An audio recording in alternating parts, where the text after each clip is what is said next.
Hi guys, welcome back to this channel. So on today's video I'm gonna show you how you can edit your photo into an aesthetic blur photo by using the Picsart app. So here I've already add a photo to Picsart, and to have an aesthetic blur filter or effect you can just go to the effects options in Picsart and then click on the blur category and then find the motion blur options and adjust the effect so that the into your liking. You can just adjust the distance in here. You can also adjust the angle and the fade effect.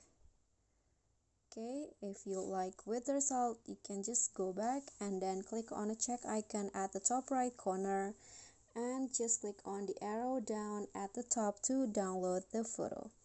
Okay, so that's all from me. If you got any question, feel free to drop them in a comment, and if you think the video is helpful, remember to click thanks, like this video and subscribe. Bye.